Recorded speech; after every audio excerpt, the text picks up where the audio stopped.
Bonjour à tous. C'est bon, tout le monde est assis confortablement.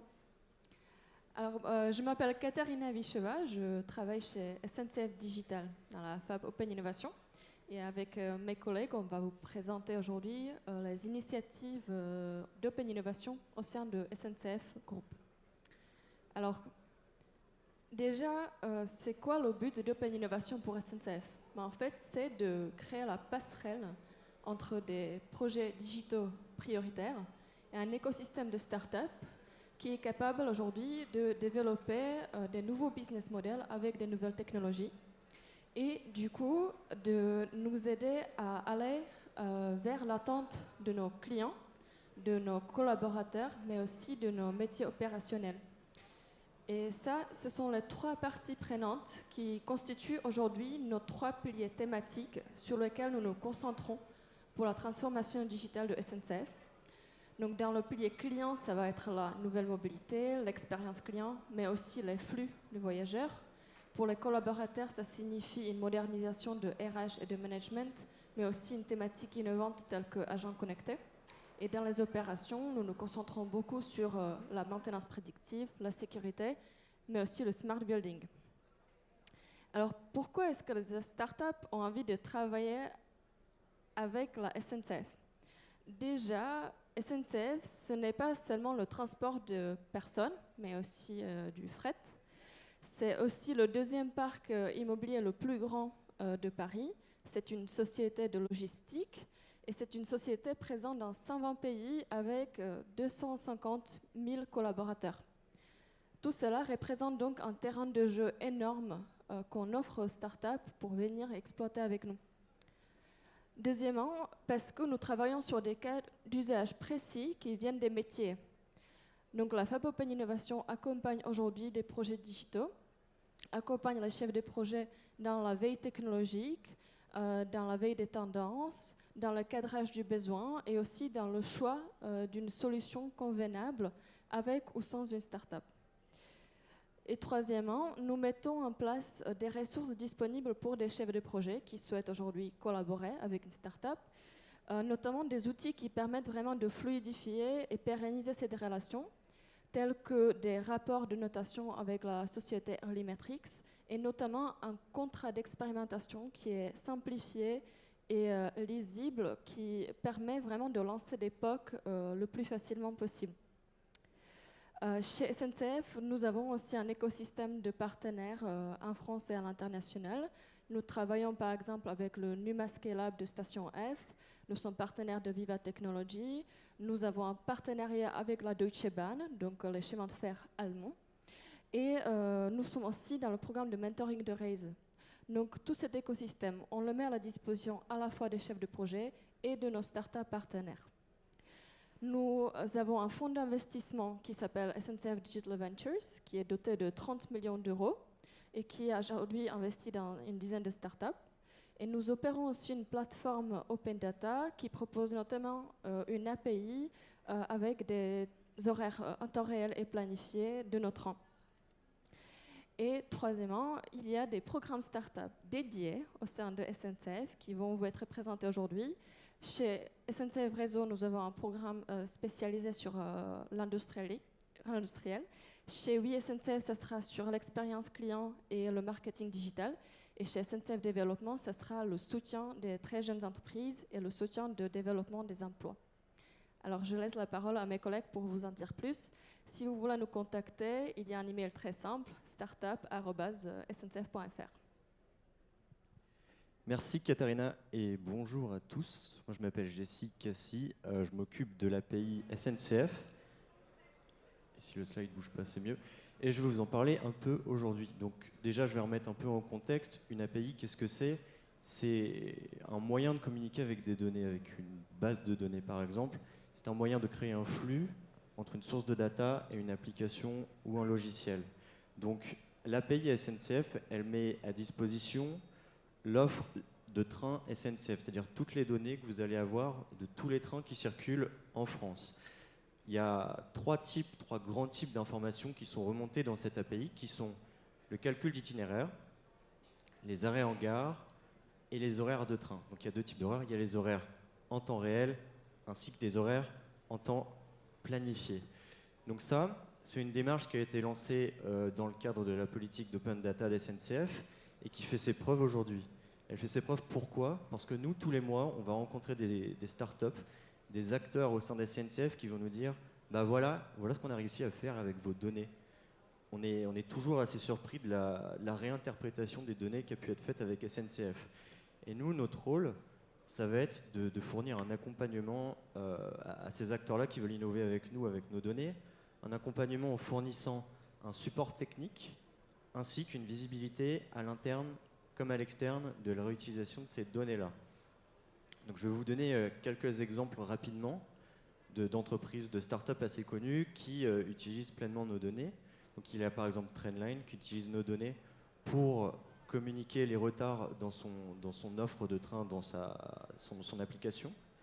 Le CAB, qui est une entreprise de VTC, et avec les horaires, ils arrivent à mieux dispatcher leur flotte de chauffeurs de taxi dans Paris, d'Estigo. Donc, on peut aussi intégrer l'API au chatbot et discuter avec eux, leur demander les horaires. On intègre aussi l'API au robot avec l'entreprise Umano qui en soi fait des logiciels intelligents pour la robotique, donc comme pour le robot Pepper que vous avez très certainement pu voir en gare SNCF. Et enfin, il y a des réutilisations qui nous surprennent un peu, qui sont très différentes encore, avec l'entreprise AirNode qui fait des miroirs, mais des miroirs connectés sur lesquels vous allez avoir des informations d'actualité, contextuelles, ainsi que les prochains départs des gares environnantes. Donc voilà tout ce qu'on retrouve dans l'API SNCF. Et aujourd'hui, pour tous les acteurs de la mobilité et pour les startups qui veulent s'engager dans la mobilité et dans l'information, c'est un outil qui est incontournable. Donc, je vous invite tous et toutes à aller sur le site digitalsncf.com et à vous inscrire à l'API, ou au moins regarder les informations qui y sont dites, et vous aurez aussi mon contact. Merci. Merci Jessie. Alors, je me présente, je suis Sami Yacoubi, je travaille à la direction de SNCF Réseau et je suis le responsable du programme R. Alors, pour ceux qui ne le sauraient pas, SNCF Réseau, c'est la structure qui va gérer toute l'infrastructure ferroviaire en France, sa maintenance et son développement. Alors, le programme R, c'est quoi? C'est un programme d'accélération de projets qui permet de faire des POC sur des problématiques industrielles, et le tout en 6 mois et en partenariat avec une start-up. Notre ambition, quand on a lancé ce programme il y a un peu plus de 2 ans, c'était d'apporter un espace d'expérimentation à nos agents qui soit libre des contraintes classiques qu'on pourrait trouver dans les projets SNCF et qui puissent avoir un retour rapidement sur leurs solutions d'innovation. Alors, le fonctionnement est assez simple. On va avoir un agent qui va venir nous voir avec une problématique. On va l'accompagner pour la cadrer. Et ensuite, on va trouver la start-up qui peut répondre à son besoin, justement en partenariat avec SNCF Développement, qui nous accompagne sur cette démarche. Et ensuite, on va les laisser travailler pendant 6 mois au développement de ce POC. On va les accompagner quand c'est nécessaire, quand ils ont des blocages, pour faire en sorte qu'ils puissent arriver à bout. Et au bout de ces 6 mois, on va enfin pouvoir dire cette idée, en effet, était pertinente. Donc, on va ensuite la continuer et la développer avec un partenariat plus poussé avec cette start-up. Ou bien, on retourne à la réflexion. Il faut qu'on prenne le problème autrement. Donc là, je vous ai beaucoup parlé du côté SNCF, mais on a des objectifs spécifiques aussi pour nos start-up. Contrairement à d'autres accélérateurs, notre but, c'est pas d'investir dedans et de faire du profit, mais c'est plutôt d'en faire de véritables partenaires industriels qui pourront être avec nous sur la durée. Donc c'est vrai que pour eux, le programme R leur permet de mettre un premier pied dans l'environnement ferroviaire qui est assez particulier avec ses règles bien spécifiques. Donc on a également pas mal d'avantages pour eux puisque ça leur permet d'avoir un véritable terrain d'expérimentation puisqu'on a 50 000 km de voies, 50 000 agents répartis sur toute la France. C'est un sacré terrain industriel. Et on a également toute une section business development qui leur est spécifiquement dédiée. Donc là-dedans, ils peuvent retrouver du coaching sur leurs problématiques bien spécifiques. Ça peut être lever des fonds, passer scale-up ou alors faire du réseau. On a quelque chose de spécifique pour la levée de fonds également, où on leur fait du coaching avec un de nos partenaires financiers. Et tous les 6 mois, on organise des événements investisseurs dans lesquels ils peuvent venir pitcher et lever des fonds. Alors, on va passer à la slide suivante. Je vous présente juste quelques chiffres rapidement pour contextualiser. On est à la fin de notre 4e saison. La 5e commence d'ailleurs cette semaine. Donc si vous avez des idées de projets, n'hésitez pas à aller voir sur Twitter. On met toutes les actualités. Vous pouvez nous y contacter. On se fera un plaisir de vous y répondre. Sur notre dernière saison, on a 60% d'époques qui ont continué après la période. Donc là-dessus, on est plutôt satisfait. On espère encore augmenter ce chiffre avec 35 projets accompagnés. Et pour terminer, donc, quelques succès. On est avec la startup Metigate qui fait de la prévision météorologique, Herméo qui nous a digitalisé des fiches de maintenance, MCADOR qui fait de la reconnaissance visuelle de défauts de rail à haute vitesse, et enfin NSC Interactive qui a complètement dématérialisé un de nos processus métiers. Voilà, je vous remercie. Si vous avez des questions, n'hésitez pas. Alors Camille, alors moi je suis à l'accélération digitale au sein de Oui SNCF, donc c'est le nouveau nom pour voyagesncf.com. On a une des missions de Oui SNCF, c'est d'innover pour nos clients, donc afin de pouvoir toujours proposer la meilleure expérience possible sur nos interfaces, alors que ça soit interface web, mobile ou conversationnelle. Et on a la mission de notre accélérateur qu'on a lancé récemment, et d'attirer les meilleures startups pour pouvoir justement enrichir cette proposition de valeur avec elles et pouvoir accélérer notre transformation. Alors pourquoi on a lancé un accélérateur de startups? On innove déjà en interne avec nos collaborateurs, on le fait tous les jours, ce qui nous permet déjà de proposer une vingtaine de nouvelles fonctionnalités sur notre site tous les mois. On innove aussi avec les startups, mais on s'est rendu compte qu'on le faisait finalement assez pas suffisamment. Et justement, on a voulu aller un cran plus loin, et c'est pour ça qu'on a créé l'accélérateur il y a 1 an et demi, ce qui nous a permis de créer un pont de connexion avec les startups, avec l'écosystème des startups, et de pouvoir détecter, grâce à cet accélérateur, plus vite les nouveaux usages, les nouvelles technos, les nouveaux acteurs qui transforment notre marché et nos métiers. Alors pour cet accélérateur, nous on a choisi de le mettre aussi en interne, c'est-à-dire le mettre au cœur de l'organisation de Oui SNCF.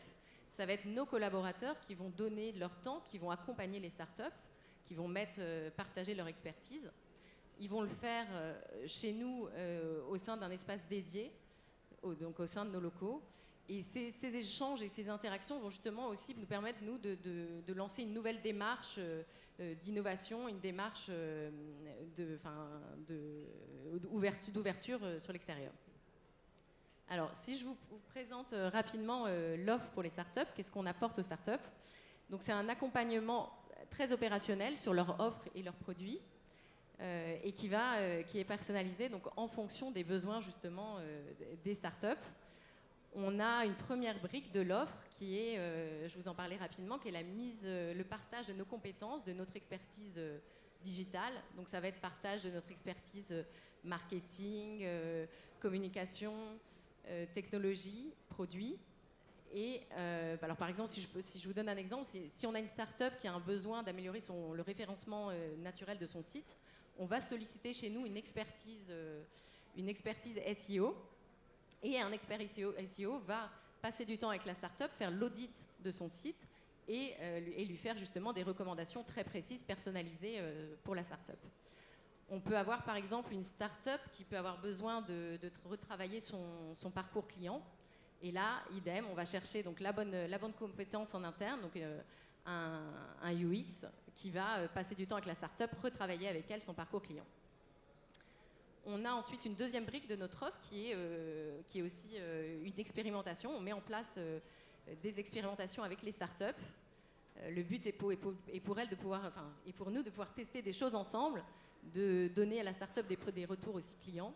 Alors par exemple, on a une start-up qu'on a accompagnée qui s'appelle Hector, qui proposait un service de voiturier en gare. Et donc on l'a proposé à nos clients de venir tester ce service. On a, un autre exemple, ça peut être une start-up, on vient de lancer une expérimentation avec une start-up qui s'appelle Allomédia, qui nous permet, en fait, on va tester leur technologie d'analyse des appels téléphoniques de nos clients vers nos conseils, vers nos conseillers. Une troisième brique de cet accélérateur, ça va être la mise à disposition de jeux de données, mais anonymisés, pour permettre en fait à des startups qui en ont besoin d'aller tester, affiner un algorithme. Ça peut permettre à la startup de gagner des années. Elle aurait peut-être pu mettre 5 ans pour accéder au même jeu de données si elle avait dû le faire par elle-même. Enfin, on a évidemment une mise en relation de nos startups. Des startups qu'on accélère, on essaye de les mettre en relation avec nos partenaires commerciaux et les autres entités du groupe SNCF. Et pour terminer, on a rajouté une brique à cet accélérateur qui est une brique de Media for Equity. Donc, c'est les startups qui ont un fort besoin de visibilité au-delà de la période d'accélération, on va leur proposer en fait de les rendre visibles sur nos supports et en échange d'une prise de participation directe dans leur capital. Donc voilà pour l'accélérateur de Oui SNCF. Je vais passer le micro à Guillaume. Merci Camille. Bonjour à tous. Moi je m'appelle Guillaume, je suis en charge de la communication chez SNCF Développement. Alors SNCF Développement, c'est la filiale du groupe SNCF en charge du développement économique et du soutien à l'entrepreneuriat. On travaille, comme l'a rappelé Samy, avec les autres accélérateurs du groupe SNCF. Et pour comprendre ce qu'on fait, il faut comprendre d'où on est parti. Et en fait, à l'origine, on a été créé il y a 7 ans pour recréer de l'emploi dans les territoires. Donc c'est un point de départ extrêmement fondateur et qui va expliquer pas mal de choses pour la suite. Nous, on considère qu'une innovation, notamment technologique, même si elle est financée, elle va devoir avoir avec elle au moins 2 facteurs qui vont lui permettre d'aller plus loin. Le premier, c'est l'humain, c'est-à-dire l'équipe et l'écosystème qui va entourer cette équipe. Et le deuxième, c'est le cadre social dans lequel elle va pouvoir s'inscrire. C'est-à-dire qu'il faut que cette innovation, elle ait une réelle utilité, qu'elle réponde à un besoin.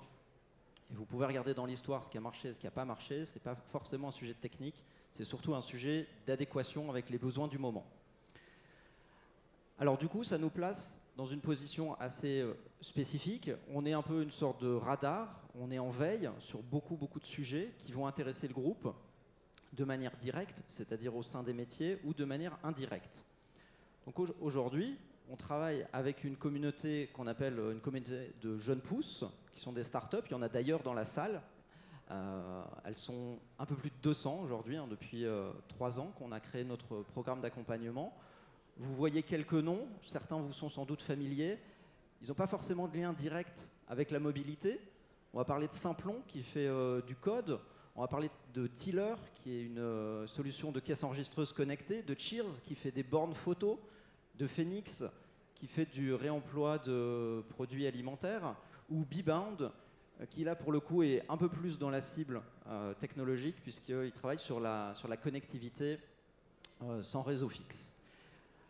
Ces startups, elles viennent de tous les territoires de France. Vous le voyez sur la carte, il y en a évidemment beaucoup qui viennent d'Île-de-France, mais on est aussi très attaché à voir comment les territoires accompagnent ces startups. Parce qu'on a besoin d'aller aussi sourcer des innovations qui testent des choses d'abord dans des petits écosystèmes et pas forcément directement dans la capitale. Enfin, ces startups, elles sont aussi en capacité de lever de l'argent. On le voit, c'est un peu le nerf de la guerre. Donc pour vous donner juste quelques chiffres, en 2017, c'est 37 millions d'euros qui ont été levés par nos startups, en tout cas par 20 d'entre elles, avec 2 exits notables, une dans le B2B et Mes Dépanneurs, que vous connaissez peut-être, qui a été racheté par Engie. Alors, faire tout ça avec les startups, alors, je vais juste préciser quand même la nature de l'accompagnement. Quand elles viennent chez nous, les startups, elles rentrent dans une communauté. C'est-à-dire que d'abord, elles se rencontrent, elles partagent des choses humainement. Il n'y a pas que le produit, il n'y a pas que la solution, il y a surtout des histoires humaines. Et c'est ça qui est très important pour nous, c'est qu'on va créer de la richesse à travers des rencontres. Et des fois, on découvre des choses assez incroyables et on permet à ces startups de créer des synergies entre elles, rien que par la rencontre, sans même parler du produit. On les met en visibilité, on les connecte avec les accélérateurs, avec les métiers du groupe, et certaines vont très loin, comme l'ont expliqué mes camarades juste avant. Je ne reviens pas là-dessus. En tout cas, on est au cœur d'un écosystème très riche. Vous l'avez vu, 200 startups. On pourrait en avoir beaucoup plus, mais évidemment, on sélectionne. Il y en a tous les mois de nouvelles qui arrivent chez nous. Et ce positionnement très en amont, très en avance de phase, nous a amené à développer d'autres outils, des outils d'intelligence économique, dont vous avez peut-être aussi entendu parler. Il y en a un qui s'appelle Génération French Tech, qu'on a sorti en 2017, qu'on va rééditer pour 2018, qui recense 1000 startups remarquables dans 12 secteurs d'activité de l'économie française. On a également dévoilé cette semaine un nouvel outil pour détecter les startups précoces, donc qui permet d'être en avance de phase sur les investissements qui se font sur des startups qui ne sont pas forcément les plus visibles. Donc ça fait partie d'une étude plus vaste sur les levées de fonds en 2017. Et le troisième outil, c'est un outil sur l'évolution des rapports entre des usagers comme vous et moi et des marques digitales, quel que soit leur secteur, mais plutôt en B2C. Et donc on édite des top 20, des top 50 de ces marques, secteur par secteur. Alors je vais conclure par une bonne nouvelle, c'est que tous ces outils sont entièrement gratuits. Vous pouvez les trouver. Toutes nos études sont disponibles en ligne sur notre site sncf-développement.fr. On en parle également sur notre Twitter. Et si vous voulez plus d'informations, vous pouvez aussi venir nous voir. Merci en tout cas pour votre attention.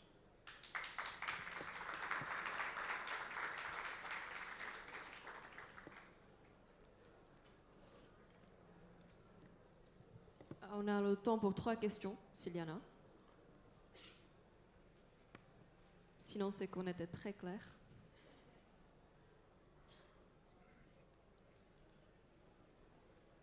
Pas de questions? On vous remercie alors. Merci.